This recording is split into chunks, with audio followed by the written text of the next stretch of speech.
Bhavnagar police પર ગંભીર સવાલો ઊભા થયા છે કારણ કે થોડા દિવસ પહેલા ઘોઘા પોલીસ સ્ટેશનમાં ફરજ બજાવતા હેડ કોન્સ્ટેબલ દિગ્વિજયસિંહના આપઘાત બાદ સમગ્ર રાજ્યમાં ખળભળાટ મચી ગયો હતો અને હવે આ મામલામાં પીએસઆઈ ગોસ્વામીની ભૂમિકાને લઈને નવા ખુલાસાઓ સામે આવી રહ્યા છે।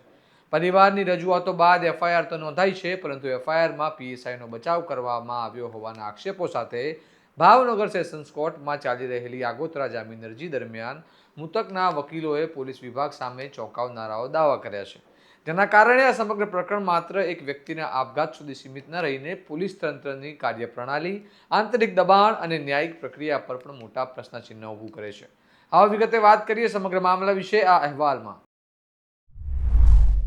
નમસ્કાર, હું ચિરાગ વર્ષાબેન, આપ જોઈ રહ્યા છો શુભમાન। ગુજરાતમાં અવારનવાર પોલીસ વિભાગ પર ગેરવર્તન અને દબાણના આક્ષેપો લાગતા રહે છે, ત્યારે ઘોઘા પોલીસ સ્ટેશનમાં ફરજ બજાવતા હેડ કોન્સ્ટેબલ દિગ્વિજયસિંહના આપઘાતે આ ચર્ચાને ફરી તીવ્ર બનાવી દીધી છે।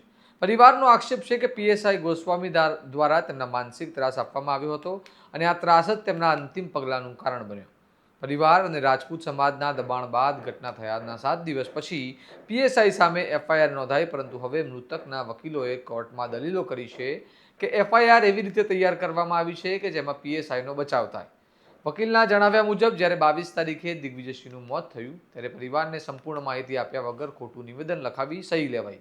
ત્યારબાદ એફઆઈઆર પહેલા પરિવારને પુરાવા લાવવાનું કહેવામાં આવ્યું અને આખરે 29 તારીખે પુરાવા મળ્યા પછી એફઆઈઆર નોંધાઈ, પરંતુ તેમાં પણ પીએસઆઈની જવાબદારી નરમ પાડવામાં આવી હોવાના આક્ષેપો છે। વકીલની દલીલ પ્રમાણે મૂળ ઘટનામાં 4 લાખથી વધુની ચોરી હતી, જેના કારણે તપાસ પીએસઆઈ પાસે જવી જોઈએ હતી, પરંતુ પીએસઆઈએ ચોરીની નાની બતાવી તપાસ દિગ્વિજયસિંહને જ સોંપવાની કોશિશ કરી।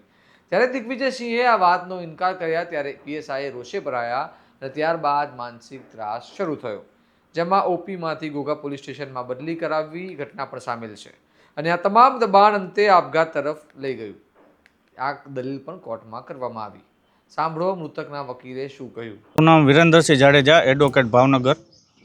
કાલમાં દિગ્વિજયસિંહની સામે જે આરોપી છે પીએસઆઈ ગોસ્વામી સાહેબ, એમની આગોતરા જામીન અરજી ભાવનગર સેશન્સ કોર્ટ દામોદરા સાહેબમાં હતી, જેમાં એમના તરફે ઉત્પલ દવે સાહેબે દલીલ કરી।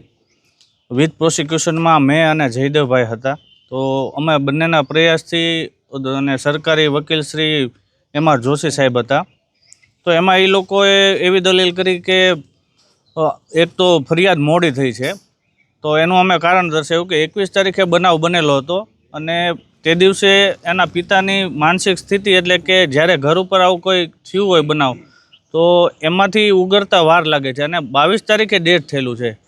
પછી 24 તારીખે એ પોલીસને મળવા ગયા અને ત્યારે એમને રજૂઆત કરી કે અમારે એફઆઈઆર કરવી છે, તો સાહેબે એવું કીધું કે તમે પુરાવા સાથે લાવો એટલે અમે ફરિયાદ લેશું। પછી અમે 28 તારીખે બધા પુરાવા ભેગા કરીને સાહેબને રજૂઆત કરવા ગયા અને રજૂઆતના અંતે 29 તારીખે અમારી ફરિયાદ લેવામાં આવી। તો એક કારણ તો કે પોલીસ દ્વારા જ્યારે ઘરે મરણ થઈ ગયું છે ત્યારે એક તો પુરાવા અમારી પાસે માંગ્યા, જે એકઠા કરવા માટે અમારે થોડો ટાઈમ લાગ્યો, તો એ બેઝ ઉપર એ લોકોએ જામીન અરજી આગોતરામાં એવું કીધું કે ફરિયાદ મોડી થઈ છે। ફરિયાદ મોડી થવાનું કારણ શું છે એની વિશે અમે એને જણાવ્યું, પ્લસ કે એમાં એફઆઈઆરમાં એ લોકોએ વાક્યોની હેરફેર કરીને અરજદાર એટલે કે ગોસ્વામી સાહેબને બચાવવા માટેના પૂરા પ્રયત્ન કર્યા છે કે ભાઈ તપાસ દિગ્વિજયસિંહને આપવામાં આવતી તો દિગ્વિજયસિંહ ના પાડી। ખરેખર એવું બનેલ નથી। ધાવડી માતાના મંદિર જ્યારે ઓપીમાં દિગ્વિજયસિંહ ફરજ ઉપર હતા ત્યારે 3 લાખની ચોરી થઈ હતી। એ ચોરી અનુસંધાને સાહેબશ્રીને તપાસ મળે, જે કાયદા મુજબ 1 લાખથી ઉપરની રકમ હોય તો પીએસઆઈસીને તપાસ કરવાની હોય, તો 3 લાખની ચોરી એટલે દિગ્વિજયસિંહ એવું કીધું કે આ સાહેબ ફરિયાદ તમારે લેવી પડશે, આ હેડ કોન્સ્ટેબલ દ્વારા આમાં તપાસ ન થઈ શકે। તો સાહેબે એવું કીધું કે આ પરચુરણ ચોરી દર્શાવી અને ફરિયાદ લઈ લ્યો, તો દિગ્વિજયસિંહ એવું કીધું કે ના સાહેબ એવું ન કરી શકાય, કારણ કે સરપંચ અને ગામના આગેવાનો પ્લસ મંદિરના પૂજારી દ્વારા ફરિયાદ લેવા માટે કહેવામાં આવ્યું છે। ત્યારથી જ સાહેબ સાથે એમને વાંધો પડતા અને સાહેબે એમની તાત્કાલિક ધોરણે ભાવનગર ઓપીમાંથી ઘોઘા પોલીસ સ્ટેશનમાં બદલી કરી અને ત્યારથી જ એમને આ એક શરૂઆત કરી ત્રાસ આપવાની। અને પોતે એવું દર્શાવ્યું કે એમના એડી નિવેદનમાં, એડીમાં સાહેબે જ્યારે આવી નિવેદન લીધું ત્યારે એની પપ્પાની ઘરની માનસિક સ્થિતિ એટલી ખરાબ હતી કે દીકરો મરણ અને જીવન વચ્ચે ઝોલા ખાતો હતો, તો તો એમાં ધ્યાન આપવું કે ફરિયાદમાં? એટલે સાહેબ દ્વારા જે નિવેદન લેવામાં આવ્યું એમાં એમને કોઈ પણ જાતની વાચા કાઢવા વગર જે સાહેબને યોગ્ય લાગ્યું એમાં એમને સહી કરી દીધી. પણ ખરેખર એમને જ્યારે ઘરે આવ્યા ને ખ્યાલ આવ્યો કે આ ખોટું થઈ રહ્યું છે ને અમને આમાં ન્યાય નથી મળી રહ્યો, ત્યારે દિગ્વિજયસિંહના પિતાશ્રી જયદેવસિંહ ગોહિલે ફરિયાદ કરવાનું વિચાર્યું અને એમને ફરિયાદ લેવા છતાં સાહેબે એમની પાસે ત્યારે એવું કીધું કે તમે પુરાવા લઈ આવો. હવે જેના દીકરાનું 12મું ન પત્યું હોય કે એના 10 દિવસ ન થયા ત્યાં સુધી ઘર મૂકીને ક્યાં પુરાવા ગોતવા જાય, તોય પણ એમને બધી જગ્યાથી પુરાવા એકઠા કરીને ફરિયાદ કરવા માટે પ્રેશર કર્યું. તો સાહેબ દ્વારા એવું કહેવા માંડ્યું કે તમે અમને પુરાવા આપશો લેખિતમાં એટલે અમે તમારી ફરિયાદ લેશું. તો 29 તારીખે ફરિયાદ લેવામાં આવી અને ફરિયાદમાં એવા લૂપ્સ રાખવામાં આવ્યા છે જે શાબ્દિક ભાષામાં ફરિયાદીને ફાયદો થાય, એટલે કે ગોસ્વામી સાહેબને ફાયદો થાય કે તપાસ લેવાની ના પાડી દીધી, નોટિસ બજવી છે બધાને. તો એ તો મેં પોલીસ સ્ટેશનમાં એસપી સાહેબના કહેવાથી બધાને બજવી છે. ખરેખર નોટિસ બજાવવા માટે કોઈ કોન્સ્ટેબલ હેડ કોન્સ્ટેબલને મોકલવા જોઈએ, એના બદલે એમના ઘરે આવીને ખુદ પીએસઆઈ પોતે નોટિસ બજવે છે.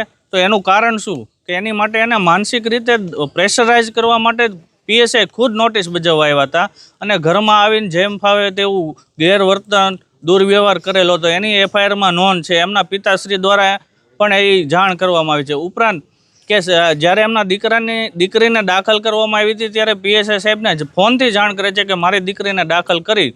તો સાહેબે એની પાસે લોકેશન મગાવ્યું અને એ લોકેશનના આધારે ત્યાં સાહેબ પોતે ગાડી લઈને આવ્યા અને હોસ્પિટલમાં સીસીટીવી હોવાના કારણે સાહેબે નીચે બોલાવીને અને એને ધાકધમકી મારી કે તું નોકરીમાં હાજર થઈ જા.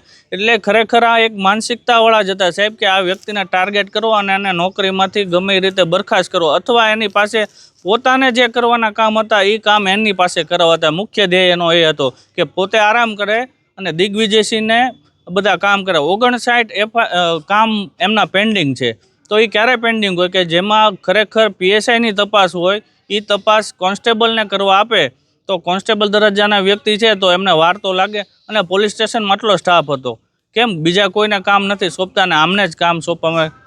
એના મુખ્ય ધ્યેય તો દિગ્વિજયસિંહને હેરાન કરવાનો હતો, જે મેં કોર્ટમાં ધ્યાન ઉપર લાવ્યું. અને પ્લસ એમની એક બનાસકાંઠાના પાલનપુરમાં એસીબીની ફરિયાદ થયેલી છે, એ પણ કોર્ટમાં ધ્યાન ઉપર લાવ્યો. એટલે કોર્ટ દ્વારા એવું કહેવામાં આવ્યું કે આમની માનસિકતા છતી થાય છે અને નામદાર કોર્ટે 7 તારીખે એમના ઓર્ડર ઉપરની વાત કરી છે. એટલે અત્યારે અમને સાંભળ્યા, સામેવાળાના વકીલોને સાંભળ્યા, બંનેની દલીલો બાદ 7 તારીખે ઓર્ડરની વાત કરી છે. તો 7 તારીખે અમને યોગ્ય ન્યાય મળે, દિગ્વિજયસિંહના પિતા, એમના પત્ની અને એના બાળકો અને એમના બેનને દરેકને યોગ્ય ન્યાય મળે એવી અમારી કોર્ટ સમક્ષ એક રજૂઆત છે અને આશા છે. આ સમગ્ર મામલે પરિવારનો રોષ પણ દિવસે ને દિવસે વધતો જઈ રહ્યો છે. મૃતકના બહેન અને પરિવારજનો ખુલ્લેઆમ કહી રહ્યા છે કે જો પીએસઆઈ સામે કડક કાર્યવાહી નહીં થાય તો તેઓને ન્યાય મળ્યો કહેવાશે નહીં. તેઓની માંગ છે કે પીએસઆઈની તાત્કાલિક ધરપકડ કરવામાં આવે અને કોઈ પણ પ્રકારના દબાણ વિના આ કેસની નિષ્પક્ષ તપાસ થાય. પરિવારનું કહેવું છે કે જ્યારે મૃતક પોતે પોલીસ વિભાગનો જ કર્મચારી હતો તો પછી તંત્ર તેની સાથે જ જો ન્યાય ન કરી શકે તો સામાન્ય નાગરિક માટે ન્યાયની આશા ક્યાં રહે? સાંભળો મૃતકના બહેન શું કહી રહ્યા છે. મારું નામ સોનલબા જાડેજા છે. મારા ભાઈ શ્રી સ્વ દિગ્વિજયસિંહ જયદેવસિંહ ગોહિલ ઘોઘા પોલીસ સ્ટેશનમાં પોતાની ફરજ હેડ કોન્સ્ટેબલ તરીકે બજાવતા હતા અને તારીખ 21/1ના રોજ એમને અવળું પગલું લઈ અને 22 તારીખે એમનું અવસાન થયેલું છે. અને અમે પીએસઆઈ સાહેબ ગોસ્વામી વિરુદ્ધ આ બનાવ બન્યો અને મારા ભાઈને જે માનસિક ત્રાસ આપ્યો હતો અને જેના કારણે એને આ અવળું પગલું લીધું છે એ સાહેબ વિરુદ્ધ એફઆઈઆર દાખલ કરાવી હતી. પણ આજ મારા ભાઈને આવડું પગલું લીધા અને 15 દિવસ અને એ જતો રહ્યો, એને 14 દિવસ થઈ જવા છતાં પણ ને સાહેબની વિરુદ્ધ કોઈ પણ કાર્યવાહી અમને આગળ જણાતી નથી. એફઆઈઆર લઈ અને અમને શાંત કરી દેવામાં આવ્યા છે. પણ અમે ઈચ્છીએ છીએ કે મારા ભાઈના જે આ ગુનેગાર સાહેબ છે ગોસ્વામી, એમના વિરુદ્ધ કડક પગલાં લેવાય. એ અત્યારે નાસી ભાગ્યા છે અને બસ એટલી જ વિનંતી કરું છું પોલીસ પરિવારને કે એના પ્રત્યે સહાનુભૂતિ દર્શાવતા પહેલાં જરા મારા ભાઈ અને મારો ભાઈ પણ પોલીસ પરિવારનો જ સદસ્ય હતો એમ સમજી એના નાના બાળકોનું ભવિષ્ય તમારા લોકોના હાથમાં છે. સહાનુભૂતિ મારા પરિવાર તરફ પણ થોડી બતાવો અને સાહેબની બને એટલી તાત્કાલિક સમય ની માંગણી છે મારી, એ પ્રમાણે સાહેબની ધરપકડ થાય અને એમના વિરુદ્ધમાં કડકમાં કડક પગલાં લેવામાં આવે એટલી આશા રાખું છું. આ સમગ્ર પ્રકરણ હવે માત્ર એક આપઘાતનો કેસ નથી રહ્યો, પરંતુ પોલીસ વિભાગની અંદરની કાર્ય સંસ્કૃતિ, અધિકારીઓના વચ્ચેના સંબંધો અને ન્યાયિક પ્રક્રિયામાં થતી શક્ય હેરફેર પણ મોટો સવાલ બની ગયો છે. કારણ કે એક તરફ પીએસઆઈની અગાઉ બનાસકાંઠામાં એસીબી દ્વારા કરાયેલી કાર્યવાહીનો ઉલ્લેખ કોર્ટમાં કરવામાં આવ્યો છે, તો બીજી તરફ સત્તાવાર રીતે હજુ સુધી વિભાગ તરફથી કોઈ સ્પષ્ટ જવાબ સામે આવ્યો નથી. આવનારી 7 ફેબ્રુઆરીએ કોર્ટે આ આગોતરા જામીન અરજી પર શું નિર્ણય આપે છે તે ખૂબ જ મહત્વનું બનશે. કારણ કે આ નિર્ણય માત્ર પીએસઆઈના ભવિષ્યને નહીં, પરંતુ સમગ્ર કેસની દિશાને પણ નક્કી કરી શકે છે. હવે જોવાનું રહ્યું કે કોર્ટના નિર્ણય બાદ પરિવારનો સંતોષ માનશે કે પછી આ લડત વધુ ઉગ્ર બનશે. તમારું આ મામલે શું મંતવ્ય છે તેમને કમેન્ટ બોક્સમાં જરૂર જણાવો. સ્વમાનની ચેનલને સબસ્ક્રાઇબ કરવાનું ભૂલતા નહીં અને જોતા રહો સ્વમાન. નમસ્કાર.